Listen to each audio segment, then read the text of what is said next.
স্বাগত জানাচ্ছি ডিবিসি নিউজের নিয়মিত আয়োজন সমাধান সূত্রে। সাথে আছি আমি ইশরাত জাহান। এই অনুষ্ঠানে আমরা সপ্তাহের 5 দিন নারীদের নানা সমস্যা এবং তার সমাধান নিয়ে আলোচনা করে থাকি। এরই ধারাবাহিকতায় প্রতি সোমবার আমরা কথা বলি নারীর আইনি অধিকার নিয়ে। আজকে কথা বলবো যৌন শিক্ষা সংক্রান্ত আইন নিয়ে। তবে শুধু আমরা বলবো না, বলবেন কিন্তু আপনারাও। স্ক্রিনে দেখানো নম্বরে ফোন করে যোগ দিতে পারেন আপনিও। আপনার প্রশ্নের উত্তর দেওয়ার জন্য আজ আমার সঙ্গে আছেন বাংলাদেশ সুপ্রিম কোর্টের আইনজীবী ব্যারিস্টার সাবরিনা জেরিন। স্বাগত জানাচ্ছি আপনাকে। জেরিন, সাম্প্রতিক একটা ঘটনায় এখন তো বিচার আচার মোটামুটি বলতে গেলে সামাজিক যোগাযোগ মাধ্যমগুলোতেই আমরা দেখি যে দুই ভাগে ভাগ হয়ে যায়, কে ঠিক আর কে ঠিক না। তো এই ঘটনাতেও সেই একই কাণ্ড হয়েছে, ফেসবুকবাসী দুই ভাগে বিভক্ত হয়ে গেছে। তো এখানে অনেক কথার ভিড়ে সেক্স এডুকেশন নিয়ে কথা হয়েছে। তো শুরুতে আপনার কাছে শুনি যে সেক্স এডুকেশনটা কি এবং এটা কেন প্রয়োজন। জি, অসংখ্য ধন্যবাদ আমাকে ইনভাইট করার জন্য। সেক্স এডুকেশন খুব অত্যন্ত ইম্পর্ট্যান্ট একটি বিষয় এবং সময় উপযোগী বিষয়, যেটা নিয়ে আসলে অনেক জানার বিষয় আছে, বোঝার বিষয় আছে। তো সেক্স এডুকেশন আসলে জিনিসটা কি? সেক্স এডুকেশন বেসিক্যালি হচ্ছে মানুষকে ট্রেন আপ করা, বোঝানো যে সেক্স বা সেক্সুয়ালিটি, রিলেশনশিপ, কিভাবে রিলেশনশিপ করতে হয়, রাখতে হয়, মেনটেন করতে হয়, কোন সময় কনসেন্ট করলে একটা মানুষের সাথে রিলেশনশিপ করতে পারে, কোন সময় বিরত থাকতে পারে, নিজেকে কিভাবে প্রোটেক্ট করতে পারে, সেফ সেক্স হতে পারে, কিভাবে আপনি মেন্টালি ফিজিক্যালি অ্যাওয়্যার হওয়া যে আসলে কোনটা করা উচিত, কোনটা করা উচিত না, কিভাবে করা উচিত, কিভাবে করা উচিত না, এবং health decisions, sexual decisions making আপনি কিভাবে নেবেন, কি করলে আপনার আদার পার্টি বা যার সাথে আপনি রিলেশনশিপে আছেন সে হার্ট হবে না, কোনো অ্যাক্সিডেন্ট হবে না, প্লাস আপনি একটা সেফ একটা পাথ থ্রু দিয়ে যাবেন। এবং এটা অনলি সম্ভব যখন আপনি জানবেন আসলে কি। অনেক সময় আসলে এখনকার যেটা সমস্যা বা সুবিধা যেটাই বলেন, এই ডিজিটাল ওয়ার্ল্ডে সবকিছু কিন্তু অ্যাভেলেবেল, আগে কিন্তু যেটা ছিল না। আগে কি হতো, দেখা যেত বাচ্চারা, ইউথ আমি যেটা বলবো, আসলে এখন তো বয়স 10-11 হলেই কিন্তু মানুষ এখন সব বুঝে যায়, বাচ্চারা টিল আসলে 18-19 পর্যন্ত, save till before marriage and all that. So তারা দেখা যাচ্ছে আগে কি হইতো, পর্ন ওয়েবসাইটস ঢুকতো বা হচ্ছে সিরিজ কিনতো, বা আসলে সামাজিক কারণগুলো কারণে কিন্তু অনেক আসলে মেলামেশা কিন্তু অবাধ ছিল না। কিন্তু as the world got digitalized, মানুষের মানসিকতাও অনেক উদার, কি বলবো আমি জানি না। আসলে এখন দেখা যাচ্ছে ইয়াং যারা আছে তাদের কিন্তু রিলেশনশিপটা শুরু হওয়ার পরপরই কিন্তু ফিজিক্যাল রিলেশনশিপে টার্ন করে, যেটা আমাদের দেশে ইসলামিক মূল্যবোধ কান্ট্রি যেখানে, সেখানে কিন্তু এটা অত ছিল না। কিন্তু সেই প্রেক্ষাপট থেকে দেখা যাচ্ছে কিন্তু তারা ফিজিক্যাল রিলেশনশিপে জড়িয়ে যাচ্ছে, এবং জড়ানোর কারণে দেখা যাচ্ছে তারা আসলে কিভাবে কি করে কি কোপ আপ করবে সেটা বোঝা যাচ্ছে। এই জন্য অ্যাকচুয়ালি যে মাস্টার মাইন্ডের যে ঘটনাটা অনেক ইস্যু রেজ করেছে, যে আসলে কি মেয়েটা কনসেন্ট দিয়েছিল কি কনসেন্ট দেয় নাই, রেপ কি হয়েছিল কি রেপ হয়নি, আর মেয়েটা একা ওই বাসায় কেন গেল, যাওয়ার দরকার কি ছিল। It has raised a lot of debates in the society. এবং এটা আপনি একটা খুব চমৎকার একটি কথা বলেছেন, যে একটি মামলা হয়েছে কিন্তু মিডিয়া ট্রায়াল জিনিসটা এমন হয়েছে, মানুষ নিজেদের ইনভেস্টিগেশন, নিজেদের মতামত গুলো এভাবে ইমপ্লিমেন্ট করছে যে আসলে পরে যাওয়ার আগে মানুষের মাঝে কিন্তু একটা সেন্টিমেন্ট বা একটা মাথার মধ্যে একটা পিকচার এসে গেছে, না এই ছেলেটা দোষী বা এই ছেলেটা দোষী হতে পারে না, দুইটা একটা সেক্ট হয়ে গেছে। So it's very important that we all know যে আসলে সেক্সুয়াল এডুকেশন কি, কোন সময় কনসেন্ট, কোন সময় কনসেন্ট না। So it is very important. হ্যাঁ, বিচার আচার বলতে আমি যেটা বুঝাচ্ছিলাম যে সাধারণ মানুষ যে মিডিয়া ট্রায়াল করছে সেটার ব্যাপারে। তো ফেসবুকে সাধারণ মানুষ যে তাদের মতামত দিচ্ছে, তারা নিজেরাই বলে দিচ্ছে যে ঠিক হয়েছে কি ঠিক হয় নাই, এই যে জাজমেন্টাল মতামত, এইটার ব্যাপারে এইটা একটু শুনে যে এইটার ব্যাপারে কোনো ধরনের স্টেপ নেওয়া যায় কিনা, মানে এই ধরনের এক্সট্রিম পর্যায়ের মতামত দিতে পারে কিনা। অফকোর্স পারে না। আমরাই যখন কোনো মামলা ফাইল হয়ে যায়, সাপোজ একটা মামলা ফাইল হয়নি, তখন কিন্তু অনেক সময় আমরা অনেক কিছু কথা বলতে পারি, কমেন্ট করতে পারি, কিন্তু যেই মুহূর্তে মামলায় চলে গিয়েছে একটা জিনিস, কিন্তু একটা গন্ডির মধ্যে আপনি কিন্তু ফেলে দিয়েছেন, চলে গিয়েছে, তখন কিন্তু আপনার হাতে কিন্তু আর কিছু নেই। কিন্তু যেভাবে আমি মনে করি যে পোস্টমর্টম রিপোর্ট, বা অন্যান্য যে কোনো বিষয়গুলো স্টেটমেন্টস সব মানে মিডিয়াতে চলে আসছে, তাহলে মানে আপনি তখন যখন একটা ডিসিশনও শুনবেন তখন আপনার মাথায় কিন্তু এসে যাবে তাহলে ওকালতি কোত্থেকে আসলো, জজ কোত্থেকে আসলো, আইন কোত্থেকে আসলো, আইন প্রয়োগ কোত্থেকে আসলো। অফকোর্স অ্যাকশন নেওয়া যায়, কিন্তু আসলে জিনিসগুলো যখন আপনি নিজেও জানেন যে আপনি মিডিয়াতে আছেন, যে যখন মিডিয়া হাইপড হয়ে যায় জিনিসগুলো কিন্তু কন্ট্রোল করা অনেক ডিফিকাল্ট হয়ে যায় প্র্যাকটিক্যালি, যেটা অন্য সময় সিম্পল একটা ম্যাটার হলে কিন্তু অনেক সম্ভব ছিল না। এখন আমি আরেকটা অন্য অ্যাসপেক্টে যদি বলি, এখন যদি কেউ একজন দাঁড়িয়ে বলে স্ট্রেট হবে না ছেলেটা রেপ করে নাই, কোনো একটা অ্যাক্সিডেন্টের কারণে রেপটা হয়ে মানে মেয়েটা মারা গেছে, অনেক সময় দেখা যায় না ফার্স্ট অ্যাটেম্পটে, আমরা দেখেছি কয়েকদিন আগে একটা নিউজ এসেছিল স্পেশালি ম্যারিটাল রেপের ক্ষেত্রে এটা হয় যে the force was being used, কিন্তু অনেক সময় দেখা যায় লাস্ট মোমেন্টে উইথড্রন হয়েছে consent. So there are lot of issues যে হয়েছে কি হয়নি, বাট এটা তো আসলে বিচার্য বিষয়। আচ্ছা, আমরা আইনের ব্যাপারে যাব, তার আগে একটু শুনি এই যে সেক্স এডুকেশনের ব্যাপারে খুব মানে জোরে সোরে এখন কথা হচ্ছে, ধর্মীয় বোধের সঙ্গে এটি সাংঘর্ষিক কিনা? যেটা আমি বলছিলাম একটু আগে যে আসলে আমাদের দেশে তো ম্যাক্সিমামই আসলে ইসলামিক মাইন্ডেড, ইসলামিক লোকজন বেশি, প্লাস খালি ইসলামিক আসলে বলবো না, এটা যে কোনো রিলিজনই কিন্তু আসলে ওপেন রিলেশনশিপস বা বিয়ের আগে যে সেক্সুয়াল রিলেশনশিপ গুলো কোনো রিলিজনই কিন্তু পারমিট করে না। কিন্তু এটা যেটা হচ্ছে আমাদের সামাজিক প্রেক্ষাপট, সোশ্যাল মিডিয়া বলেন, ডিজিটালাইজেশন অফ দ্য ওয়ার্ল্ড বলেন, আমাদের মানসিকতার কারণে বলেন, এখন ওপেন মিক্সিংটা খুব বেশি এসে গিয়েছে, যেটা আসলে এখন আপনি কি বলবেন যেটা হচ্ছে ধর্মের অবক্ষয় হয়েছে, আমরা কি ধর্ম এখন কম পালন করছি, কম জানি? আসলে ধর্ম মানুষকে কিভাবে শিখায়, কিভাবে বাসায় শিক্ষা হচ্ছে, কারণ অনেক সময় আমরা কি দেখি একটা বাচ্চা, আমি যদি ইসলামিক বলি, আমরা কি করি 5 বছর হলে বাচ্চাকে বাসায় হুজুর দিয়ে দিই, হুজুর দিয়ে পড়াই। হুজুরা কি পড়ায়? প্রথমে আলিফ বাতাসা পড়ায়, তারপরে হচ্ছে কোরআন শরীফ ধরায়, এবং আমরা কিন্তু মোস্ট অফ দ্য টাইম বুঝিও না যে অ্যাকচুয়ালি আমরা কি পড়ছি। কিন্তু ইটস সো ইম্পর্টেন্ট যে আমরা আসলে ধর্ম কর্ম করছি, জিনিসটা বুঝে প্র্যাকটিস করা। এখন আপনি যদি ধর্মের কথা বলেন, সূরা নিসাতে আমাদের জিনার ব্যাপারে একদম স্ট্রিক্ট নিষেধ আছে, যে এটা আবার 2 ভাগও আছে। বিয়ের আগে যদি আপনি সেক্সুয়াল রিলেশনশিপ করেন, বিয়ের পরে সেক্সুয়াল রিলেশনশিপ করেন, দুইটার 2 রকমের পানিশমেন্টের কথাও স্পষ্টভাবে লেখা আছে।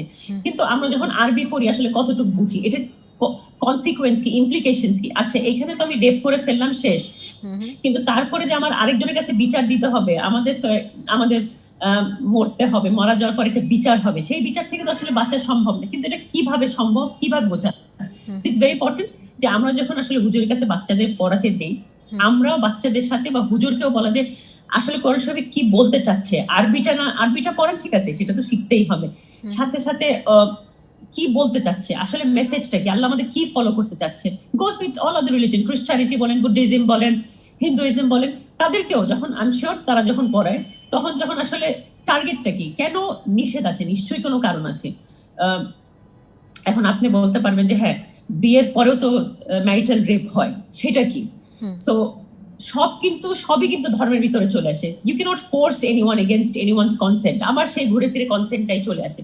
সো যদি ধর্মটা ঠিক সাথে তো সাংঘর্ষিক বটে, কিন্তু ধর্ম যদি আমাদের ভেতরে সুন্দরভাবে গাঁথা থাকতো, জিনিসগুলো ঠিক মতো আমরা বুঝতে পারতাম আসলে আমাদের ধর্ম কেন বলছে বা কিসের জন্য বলছে, হয়তো আসলে এইসব জিনিসগুলো, হ্যাঁ আমাদের সবারই সেক্সুয়াল ডিজায়ার্স আছে, কিন্তু কিভাবে আপনি কন্ট্রোল করতে পারবেন ইভেন সেটাও কিন্তু আমাদের স্পষ্টভাবে লেখা আছে, কিন্তু আসলে আমাদের না জানার কারণেই আসলে জিনিসগুলো এত দূর চলে যায়।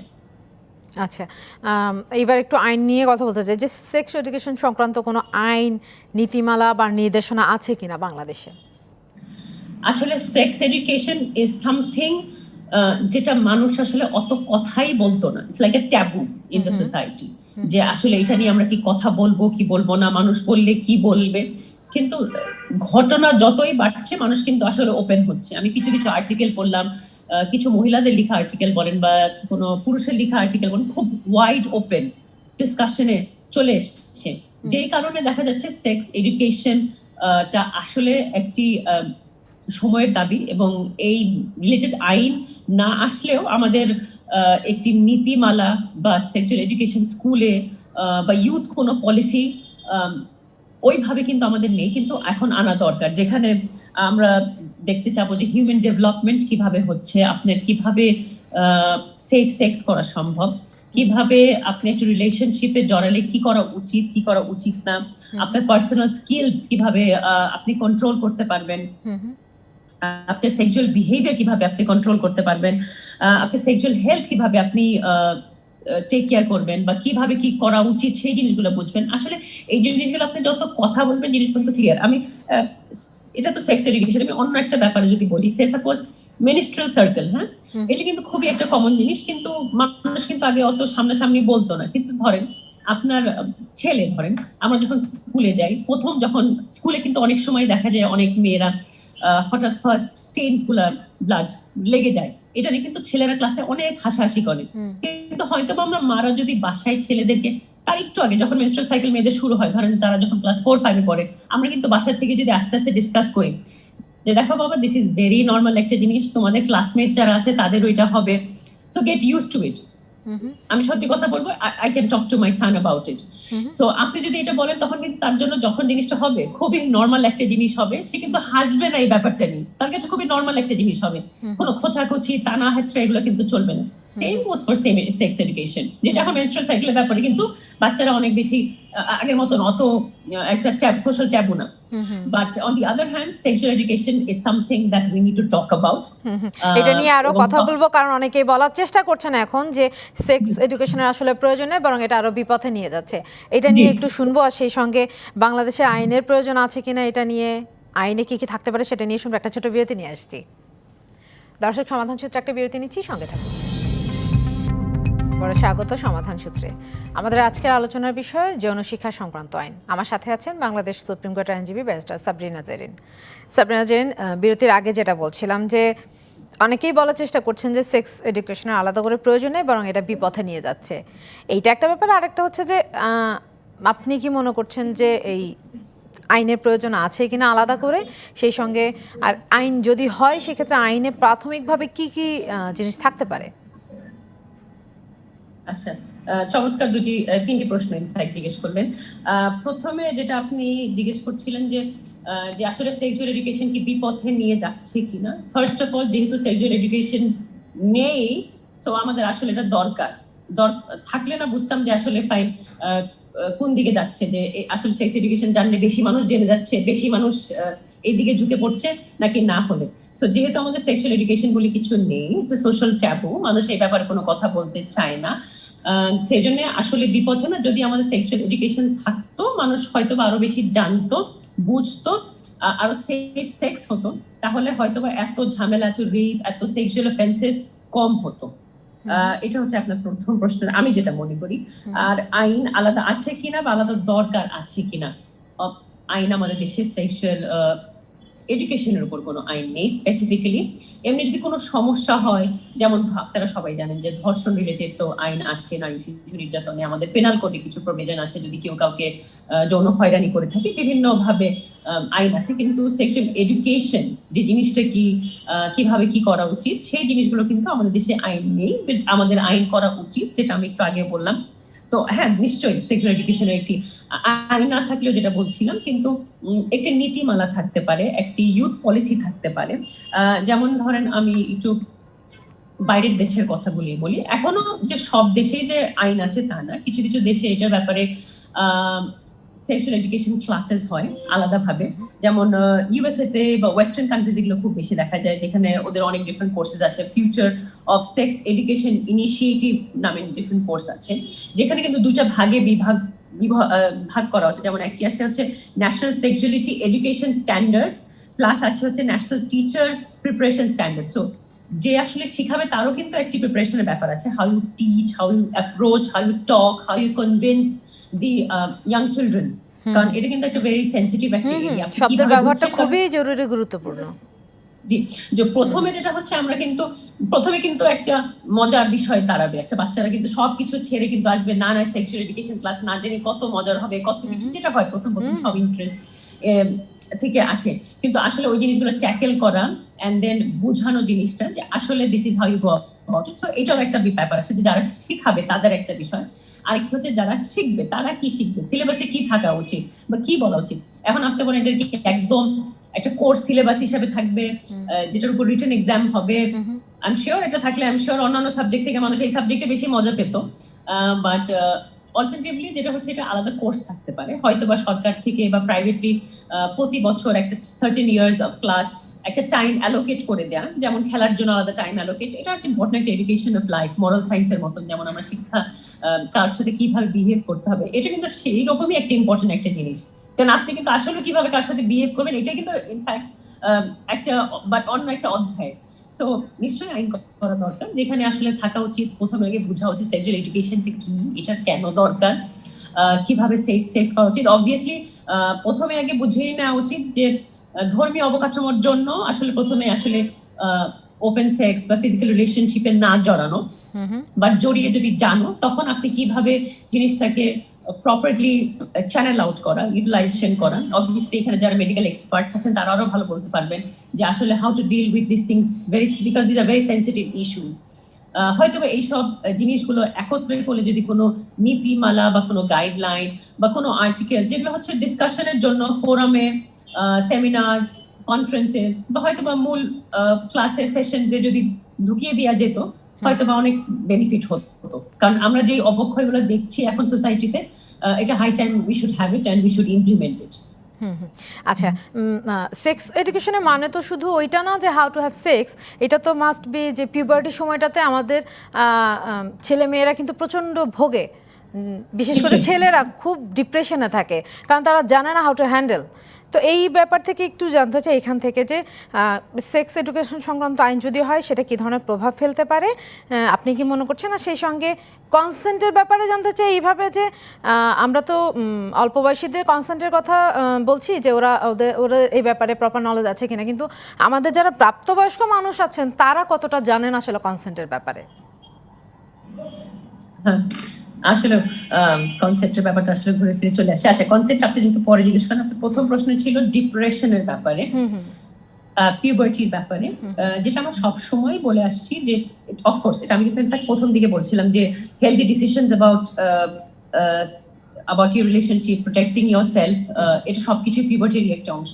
সো পিউবার্টি আসলে প্রথম জিনিসটা কি, পিউবার্টি ইজ ওয়েন আপনার বডি আসলে একটি অন্যরকম ফেজে গো থ্রু করে, একটা মেয়ে এবং ছেলে হয়তো একটু ডিফারেন্ট এজে হয়, কাছাকাছি 10, 11, 12, 13 টিনেজার ঢোকার আগ দিয়ে একটা বডির একটা ট্রান্সফরমেশন আসে, আমরা সবাই গো থ্রু করি এবং এটা একটা ডিফিকাল্ট একটা টাইম সবারই, মেন্টাল, ফিজিক্যাল। এটা কিভাবে কে ডিল করে, কারণ অনেক রকম চেঞ্জ আসে। এটা ভেরি ইম্পর্টেন্ট যে হচ্ছে বাসায় আসলে এটাকে কনসাল্ট করা, কন্টিনিউয়াসলি কথা বলা, ম্যানিউভার করা, যে একটা বাচ্চা, যেমন ছেলে বাচ্চাদের কথা যেহেতু আপনি স্পেসিফিক্যালি বলছেন, যে যেমন দাড়ি মোচ করছে, এটা কিন্তু দেখেন বাবারা কিন্তু খুব প্রথমেই খুব আশা করে বসে থাকে ফার্স্ট শেভটা বাবারা করে দেয়, সেটা কিন্তু একটা it's easier to deal with. সেরকম অন্যান্য জিনিসগুলো যদি আছে আপনারা বাসায় বাবা মাই যদি প্রথমেই শুরু করতেন রাদার দেন গোয়িং আউট, জিনিসগুলো কিন্তু অনেক ইজি হয়ে যায় ডিসকাশনের পর। সো পিউবার্টি ডিলিং যে ইস্যুস গুলো আছে ইটস ভেরি ইম্পর্টেন্ট যে অবভিয়াসলি সেক্স এডুকেশনের অংশ হিসাবে যদি থাকে, পার্ট বাই পার্ট একটার পর একটা, হয়তো এটা বুঝতে খুব সুবিধা হবে। আর যে কনসেন্টের যে বিষয়টা আসলো, কনসেন্ট কিন্তু অনেক প্রকার হয়। একটা হচ্ছে আপনি প্রথমে কনসেন্ট দিচ্ছেনই না, তখন তো আপনি রেপ হয়ে যাচ্ছে, আমি ধরলাম। অনেক সময় দেখা যায় আপনি কনসেন্ট দিলেন কিন্তু মিডওয়ে থ্রু আপনি কনসেন্ট উইথড্র করলেন, এই জিনিসটা কিন্তু আমরা কোনো সময় ধরে দেখি না। যেমন আমাদের যে মাস্টারমাইন্ডের বিষয়টি আসছে, এখন অনেকেই বারবার বলছে যে মেয়েটি তো জেনে শুনে একাই ওই বাসায় গিয়েছিল, আবার অনেকে বলছে একসাথে তাদের সম্পর্ক ছিল, সম্পর্ক থাকতেই পারে, হ্যাঁ তারা অ্যাডাল্ট, একজন 17 বছর আরেকজন 20, যেই বয়সী হোক, তারা quite adults and they know what they মানে do. এই ব্যাপারটা তো জানা এবং এই সম্পর্কে মানে জেনে বুঝে আগানোটা খুব জরুরি। অসংখ্য ধন্যবাদ সাবরিনা জেন, আজকে এখানে শেষ করতে হচ্ছে। থ্যাংক ইউ সো মাচ, জানি না, ধন্যবাদ আপনাকে। সরি সমাধান সূত্রে ছিল আজকের মতো, ডিবিসির সঙ্গে থাকুন।